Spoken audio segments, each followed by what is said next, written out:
Hi friends, Mahanadi upcoming episode என்னென்னு பார்க்கலாம். இங்கே நிவின்ட்ட விஜய் சொல்லிட்டு வந்துடுறாங்க, கண்டிப்பாக நாளைக்கு வர்றீங்க. என் பொண்டாட்டி தான், என் காவேரியை நான் விட்டு கொடுக்க முடியாது, அவள் தான் என் உலகம், என் உயிர், அவளுக்கு நான் தான் உயிர் அப்படின்னு சொல்லிடுறாங்களா. சொன்னகையோட நிவினால் ஒன்றுமே பண்ண முடியல. ப்ராமிஸ் ஐயா, சத்தியமாயா என் பொண்டாட்டி தான் ஐயா. அப்புறம் அக்ரிமெண்ட் கொடுத்துருக்கீங்களே, அக்ரிமெண்ட் என்னையா போடலாத அக்ரிமெண்ட், அதெல்லாம் நான் என்னைக்கே கிழிச்சு போட்டுட்டேன். என்னது கிழிச்சு போட்டிங்களா? ஆமாம். என்னையா ஒரு பேப்பரை வச்சு என்னையா கங்க போகிறோம்? பேப்பரில் இல்லை, அதுலேயும் இல்லாமல் தாலியிலையும் ஒன்றும் இல்லை, மனசில் தான் இருக்குது. இப்போ மனசளவில் நானும் அவளும் புருஷன் முன்னாடியாக 100 வருஷம் வாழ்ந்துட்டுருக்கோம். இதில் நீ இடையில வந்து என்னப்பா பண்ண போகிற? நாளைக்கு கண்டிப்பாக வர்ற காவேரி உனக்காக எவ்வளோ காத்துட்டு இருந்தா தெரியுமா? நீ இப்படி ஏமாத்திட்டியா அப்படி இப்படின்னு சொல்லி சில அட்வைஸ் பண்ணிடுறாங்க. அதுக்கப்புறம் ஒன்றும் பண்ண முடியாமல் தவிக்கிறாங்க. காவேரி நமக்கு இல்லையா, அப்போ இவர் விட்டு கொடுக்க மாட்டாரா? எங்கே இருந்தாலும் நல்லா இருந்தால் சரி நம்ம காவேரி அப்படின்னு நினைக்கிறாங்க. அதே மாதிரி காலையில் கிளம்பி வரலான் இருக்காங்க. இங்கே பார்த்தீங்கன்னா பல வேலைகள் செய்கிறாங்க விஜய். இங்கே விஜய், காவேரி, யமுனா 3 பேர் கிளம்பி வராங்க. அப்படி கோயிலில் வந்து நிற்கிறாங்க. கோயிலில் நின்று காவேரி கேட்குறாங்க, என்ன எதுக்கு இங்கே வந்து நிற்கிறோம் அப்படிங்கல. இப்போ பாரு அப்படிங்கல, யமுனாவோட ஆள் வர்றாருல, என்ன சொல்கிறீங்க? ஆமாம்மா, இன்னைக்கு கல்யாணம் உன் தங்கச்சிக்கும் நம்ம நிவினுக்கும். என்ன புரியலையே அப்படின்னு சிரிக்கிறாங்க. அப்படியே யமுனா, என்னடி சிரிக்கிற மாமா, நீங்களும் ஏதோ போடுறீங்க, பார்ப்போம் அந்த திட்டம் நல்லா இருந்தால் சரிதான் அப்படிங்கல. கரெக்டாக கார் வருது, கார்லேருந்து இறங்குறாங்க நிவின் பார்த்தோன்னா யமுனாவுக்கு சந்தோஷம், காவேரிக்கு சந்தோஷம். நிவின் நேற்று இருந்த அளவுக்கு இல்லைங்க, கொஞ்சம் நல்ல முகம் நல்லா தெருக்கு. அப்படியே விஜய் ஓடி போய் கட்டி பிடிக்கிறாங்க. வாங்க சகலப்படி அப்படிங்கிற மாதிரி அப்படிங்கிற மாதிரி பண்ணுறாங்க. இங்கே பாருங்கள், நீங்கள் இப்படி உருண்டு இருந்தால் காவேரி மனசில் வச்சுக்கிட்ட மாதிரி ஆயிரும். அது காவேரிக்கு பெரிய தர்ம சங்கடம் இல்லையா? நான் ஒரு தப்பாகவே நினைக்க மாட்டேன். ஏன்னா என் பொண்டாட்டி பற்றி தெரியும், என் நிவினை பற்றியும் தெரியும். நீ கொஞ்ச நாளில் உன்கிட்ட பழகுனதுலேயே நீ ஒரு ஜென்டில்மேன்கிறத எனக்கு நல்லா புரிஞ்சுக்கிடுச்சு. அதை புரிய வச்சதே யமுனா தான். நீ பெரிய அவராமே இவராமே அவள் ஏன் கேட்குறீங்க அப்படிங்கிற நிவின் அப்படி பார்க்குறாங்க விஜயை. அட ஆமாப்பா, சத்தியமாக அக்காவை கூட நம்பலை, நான் நிவினை நம்புகிறேன். நான் நிவின் அவ்வளோ உண்மையானவர், நேர்மையானவர், அப்படி இப்படின்னு ஆக ஓகன்னு உன்னை பற்றி எவ்வளோ புகழ்ந்து தரலாம் தெரியுமா? அப்படி இருக்கையில் எனக்கு உன்னை பற்றி தெரியாமல் இருக்கும். அதனால எனக்கு நம்பிக்கை இருக்குது. இருந்தாலும் நீ இப்படி மூஞ்ச தூக்கிட்டு இருந்தீங்கன்னா யமுனாவுக்கும் சங்கட்டம், காவேரிக்கும் சங்கட்டம். ஐயோ அப்படின்ட்டு அந்த கில்ட்டி ஃபீலிங்கை நீ ஏப்பா கொடுக்குற அப்படிங்கிறாங்க விஜய். பார்க்குறாங்க நிவின் அப்படி இருக்கேன், அப்படியே கவலைப்படுற மாதிரி பெருமிச்சு விடுறாரு. சரி அங்கே 2 பேர் இருக்காங்க, அவங்களுக்குலாம் எதுவும் தெரிய வேணாம், கவலை இருக்கத்தான் செய்யும். ஆடி பாடி ஓடி திரிஞ்ச காதலி நமக்கு கிடைக்கலன்னா காதலியாகவே இருந்தால் கிடச்சிருக்கலாம். மனைவி ஆயிட்டாலே காவேரி மனசில் எப்படி நீ ராகினி பக்கத்தில் நின்னையோ அப்போவே வெறுத்து ஒதுக்கிட்டேன்னு சொன்னான். அது மாதிரி தான் இப்போ நான் என் பக்கத்தில் நேரடியாக நின்றுட்டுருக்கா, நீனும் அதே மாதிரி ஒதுக்கிடுங்க பாஸ் அப்படிங்கிறாங்க. அப்படியே ஒன்றும் சொல்ல முடியாமல் பக்கத்தில் வராங்க. பட்டு வெட்டி சட்டையோட பார்த்தா நான் எல்லாரும் வீட்டு சம்மதத்தோட கல்யாணம் பண்ணலான்னு நினச்சேன், ஆனால் இப்படி ஆயிடுச்சே மாமா அப்படிங்கிறாங்க. ஏமா கவலைப்படுற, இரு வெயிட் அண்ட் சீ அப்படிங்கிறாங்க விஜய். கரெக்டாக பார்த்தா அங்கே பசுபதி ராகினி வர்றாங்க. வந்த கையோட என்னது இவங்க எப்படிங்க வர்றாங்க அப்படிங்கிற விஜய் சொல்கிறாங்க. நான் தான் சொன்னேன் அப்படிங்கிறாங்க. அட பாவி மனுஷா, நீங்கள் தான் சொன்னீங்களா இப்போ இந்த கல்யாணம் நடத்தக்கூடாதுன்னு நினைக்கிறீங்களா, நடத்தன்னு நினைக்கிறீங்களா, உங்களை புரிஞ்சிக்கவே முடியலையே அப்படின்னு காவேரி கேட்க, நீ பாருமா, என்னை புரிஞ்சுக்காம நீ இருப்ப, இன்னும் கொஞ்சம் நேரத்தில் என்னை நீ தலைக்கு மேலே தூக்கிக்கிடுவ, அப்படியே தூக்கி கொண்டாட போகிற பாரு என்னைய அப்படின்னு. என்ன அப்படி பண்ணியிருக்கீங்க அப்படிங்கிற மாதிரி காவேரி பார்க்குறாங்க. அடுத்து கொஞ்சம் நேரத்தில் அப்படி வந்தோன்னு பசுபதி என்ன நடக்குதுங்க அப்படி இப்படின்னு தோம்னு குதிக்கிறாரு. அடுத்து பார்த்தீங்கன்னா விஜயோட தாத்தா பாட்டி வந்துடுறாங்க. வந்தகையோட வாங்க தாத்தா வாங்க பாட்டிங்கிறாங்க. யாருமே இல்லாமல் என் கல்யாணம் நடக்க போது நினச்சேன், இப்போ சந்தோஷமாக இருக்குன்னு யமுனா சொல்கிறாங்க. என்னையா இது பாஸ், என்ன இவங்களுக்கும் சொல்லிட்டீங்களா அப்படிங்கல. ஆமாம் காவேரி, எங்கள் தாத்தா பாட்டி இல்லாமல் அவங்க பேத்தி கல்யாணம் நடக்குமா அப்படிங்கல. ஓ அந்தளவுக்கு போயிட்டீங்களா? என்னையா நீ ஒன்று புரிஞ்சிக்கவே முடியல, தொட்டியும் ஆட்டி விடுற, பிள்ளையும் கிள்ளி விடுற, எப்படியா நீ மனுஷன் நல்லவனா கெட்டவனா அப்படிங்கிற மாதிரி இருக்குது. அப்படி குழம்பி போயிருக்காங்க. குழம்ப வேணாம் இருங்க, இன்னும் குழப்பம்லாம் நிறையா இருக்குது, அதுக்குள்ளே குழம்பிட்டா எப்படி, இன்னும் கொஞ்சம் பாக்கி வைமா அப்படிங்கிறாங்க விஜய். அடுத்து கொஞ்ச நேரத்தில் பார்த்தீங்கன்னா நிவினோட அப்பா அம்மா வந்துடுறாங்க. அப்படியே அதை பார்த்தோன்னா அப்படியே ஷாக் ஆகுறாங்க. என்ன இது அப்படிங்கல, எல்லாம் எங்களுக்கு தெரியும், என்ன ஐயா அப்படின்னு அப்படியே நிவின் ஓடி வராரு. அப்பா அம்மா அப்படின்ட்டு.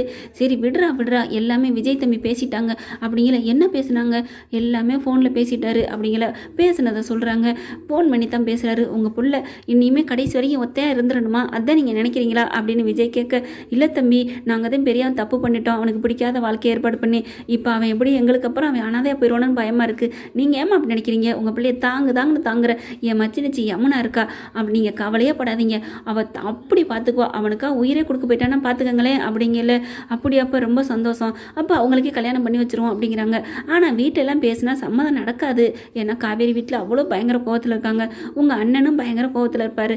எங்கள் அண்ணன் அவன் பொண்ணுக்கு கல்யாணம் நடந்துருச்சுல, அது மாதிரி என் பையனுக்கு கல்யாணம் நடக்க வேணாமா அப்படிங்கிறாங்க. அதுக்கப்புறம் நீங்கள் எந்த கவலையும் படாதீங்க, நான் நான் உங்களுக்கு எல்லாம் நல்லபடியாக கல்யாணம் பண்ணி வைக்கிறேன். என் மச்சினிச்சிக்கு நீங்கள் எப்படி நீங்கள் வெளியில் எந்த இடத்துல பொண்ணு எடுத்தாலும் எத்தனை பவுன் போடுவீங்க? 1 கிலோ பவுன் வாங்குவீங்களா? அந்த மாதிரி காரு பங்களா கேட்பீங்களா? கண்டிப்பாக கொடைக்கானலே ஒரு பங்களா வாங்கி தரேன், சென்னையிலையும் ஒரு காரு பங்களா வாங்கி தரேன், என் மச்சினிச்சிக்கு எல்லாம் பண்ணி தரேன். நீங்கள் ஒரு ஏழை பொண்ணுன்னே நினைக்காதீங்க, அவள் என்னோட தங்கச்சியாக நினச்சிக்கோங்க.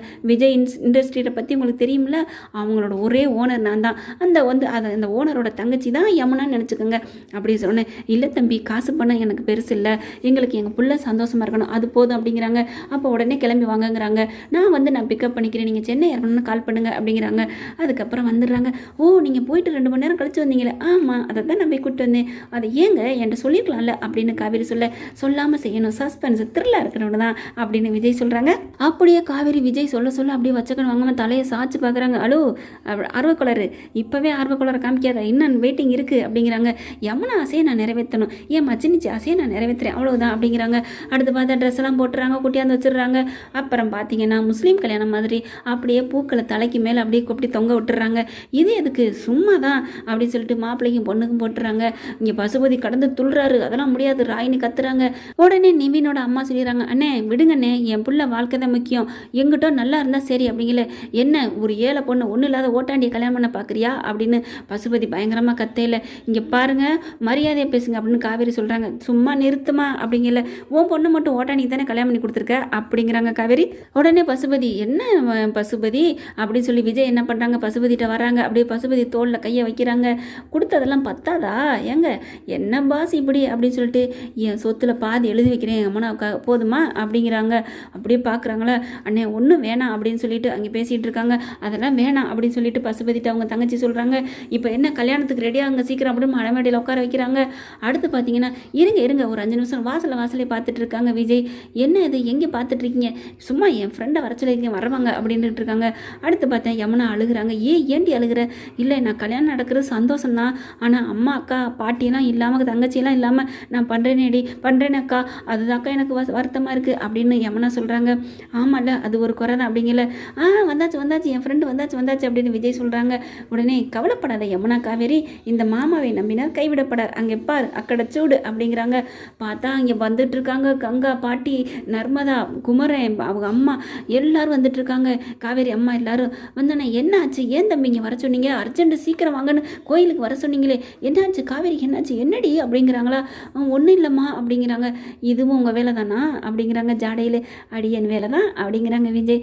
உனக்கு வீட்டுக்கு வாங்க வச்சுக்கிறேன் கச்சேரி, நான் எப்போன்னு இருக்கேன், எப்போ வந்து கதிரவன் கரைவான், நிலவு எப்போ வரும், அப்படி நம்ம ஹனிமூன் எப்போ கொண்டாடுவோம்னு நான் ரெடியாக இருக்கேன் டீச்சர்லாம் அப்படிங்கிறாங்க. உங்களை அப்படிங்கிறாங்க. அதுக்குள்ளே கிட்டக்க வந்துடுறாங்க. என்னடி ஆச்சு, என்ன அப்படிங்கல. ஒன்றும் இல்லைம்மா அப்படிங்கல. என்ன சொல்லு, எதாக இருந்தாலும் உங்கள் மருமையை சொல்லுவாருமா அப்படிங்கிறாங்க காவேரி. ஏன்னா அவங்களுக்கு என்ன சொல்கிறதுன்னு தெரியல, ஏன்னா விஜய் என்ன பிளான் போட்டு வச்சுருக்காருன்னு அவருக்கு தானே தெரியும். உடனே விஜய் சொல்கிறாங்க, வாங்க எல்லாரும் இங்கே நில்லுங்க அப்படின்னு சொல்லி எல்லாருக்கும் அர்ச்சனையை கொடுக்குறாங்க. பாவம் எங்களுக்கு தெரிஞ்ச ஒரு பொண்ணு, பாவம் எங்கள் சொந்தக்காரவங்க, அவங்களுக்கு வந்து அப்பா இல்லை, அந்த பொண்ணுக்கு பாவம் கல்யாணம் நடக்குது, முஸ்லீம் பொண்ணு தான், நீங்கள் எல்லாம் ஆசீர்வாதம் கொடுத்தீங்கன்னா நீங்களாம் வயசில் மூப்பு, அதுக்காகத்தான் கூப்பிட்டு விட்டேன் அப்படிங்கல. ஓ அப்படியா தம்பி, உங்களுக்கு எவ்வளோ நல்ல மனசு அப்படிங்கிறாங்க. ஆமாம், இந்த செலவு பூரா நான் தான் பண்ணி அந்த பொண்ணுக்கு 100 ரூபாய் நகை போட்டு கல்யாணம் நான் தான் பண்ணி வைக்கிறேன், நல்ல மனசு தான் உங்களுக்கு அப்படிங்கல. கங்கா சொல்கிறாங்க, பார்த்துடி உன் புருஷன் கல்யாணம் ஊரில் பண்ணி வைக்கிறேன்னு சொத்து பூரா போகுது அப்படிங்கிறாங்க. அக்கா விடுக்கா அப்படிங்கிறாங்க. உடனே உன் அக்காவுக்கு தெரியல உங்கள் வீட்டுக்கு தான் வரப்போகுதுன்னு, எங்கள் வீட்டுக்கு எப்படி வரப்போகுது, அவள் வீட்டுக்கு தான் போகும். அம்மா ஒன்று சொல்ல விட மாட்டேங்கிறீ அப்படிங்கிறாங்க. அது அப்படிங்கிறாங்க காவேரி. அதுக்கப்புறம் அச்சதை கொடுக்குறாங்க. கரெக்டாக காவேரி போய் யமுனா பக்கத்தில் நிற்கிறாங்க. இங்கிட்டு நிவின் பக்கத்தில் போயிட்டு விஜய் நிற்கிறாங்க. ஆமாம், பசுபதியெலாம் வந்திருக்காங்க, இவங்களாம் எதுக்கு வரணும் அப்படிங்கல. எங்களுக்கும் வெத்தலை பாக்கு வச்சு அழைச்சிருந்தாங்க, என்ன பண்ணுறது அப்படிங்கிறாங்க. ராகினி இருந்துட்டு அவங்க 2 பேரும் வாயை திறக்கக்கூடாதுன்னு நிவின் அம்மா சொல்லிடுறாங்க. அதனால் வாயை மூடிட்டு இருக்காங்க. உடனே பார்த்தீங்கன்னா தாலி எடுத்து கொடுக்குறாங்க, அச்சதை போடுறாங்க. கெட்டி மேலன்னு சொல்லாமல் அந்த ஐயர் அதை சொல்கிறாங்களா, சொன்ன கையோட எல்லாம் அச்சதை தூவுங்க அப்படின்னு சொல்கிறாங்க. கரெக்டாக தாலி எடுத்து கட்ட போகிறாங்க. அப்படியே அச்சதையை தூவுறாங்க. அப்படியே ஒரு முடிச்சு போட போங்காட்டிலையும் அப்படி தாலியை கழுத்துக்களை கொண்டு போகையில் அப்படியே அந்த பூவை எடுத்து விட்டுறாங்க. அப்படியே மாப்பிள்ளை பொண்ணு கழுத்தில் இருக்க தலையை மறைச்சிட்டு இருக்க முகத்தை அப்படியே மூடி இருக்கிற அந்த பூக்கள் எல்லாம் சரம் பூரா அப்படியே விலகிடுது. விலகுன கையோட பூவையும் தூவிடுறாங்க. இவங்க அச்சதையை போட்டுறாங்க, தாலியும் கட்டி முடிச்சிடுறாங்க. அப்படி யமுனா அப்படின்னு அதிர்ச்சி ஆகுறாங்க. வந்த காவேரி குடும்பம் மட்டும் மற்ற எல்லா குடும்பத்துக்கும் உண்மை தெரிஞ்சதுனால கொஞ்சம் சைலண்டாக இருக்காங்க. பார்த்தா அதிர்ச்சி ஆயிடுறாங்க. என்ன காரியண்டி பண்ணின எந்தடி அப்படின்னு சொல்கிறாங்க. அக்கா அம்மா மன்னிச்சிருங்க, அக்கா மன்னிச்சிருங்க அப்படின்னு காலில் ஆசீர்வாதம் விழுந்து வாங்குறாங்க. ஆனால் அவங்க பண்ணவே மாட்டேங்கிறாங்க. அடி பாவி, இப்படி ஒரு பாவத்தை பண்ணிட்டேடி அப்படின்னு தாமதம்னு குதிக்கிறாங்க. உடனே தாத்தா இருந்துட்டு, கொஞ்சம் அமைதியாக இருங்கம்மா, நீங்கள் இருங்க பெரியவர் அப்படின்ட்டு, ஏன்டி இப்படி பண்ண, உங்கள் அக்கா மாதிரியே பண்ணிட்டேடி அப்படின்னு குதிக்கிறாங்க. காவேரி இருந்துட்டு, அம்மா அம்மா ப்ளீஸ்மா கேளுமா அப்படிங்கல.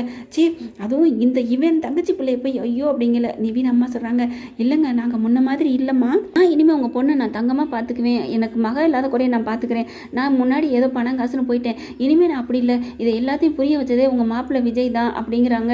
அப்படி பார்க்குறாங்க விஜய், எல்லாம் நீங்கள் பண்ணதானா தம்பி அப்படிங்கல. இங்கே பாருங்கள், உங்கள் பொண்ணு இந்த நிவினுக்காண்டி உயிரை விட துணிஞ்சிட்டா தெரியுமா, 2 நாளாக ஹாஸ்பிட்டலில் வச்சு இந்த கூட்டியாந்து காவேரி தான் இவ்வளோ காப்பாற்றி வச்சிருக்கா, பேசாமல் சும்மா என் பொண்டாட்டியை திட்டிகிட்டே இருக்கீங்க அப்படின்னு பயங்கரமாக பேச ஆரம்பிக்கிறாங்க. அப்படி பார்த்தா காவேரி என்ன பண்ண தெரியாமல் அழுதுட்டு நிற்கிறாங்க. உடனே காவேரி அம்மா அக்கா தங்கச்சி எல்லாம் இனிமேல் மூஞ்சில் முழிக்காதடி அப்படின்னு சொல்கிறாங்க.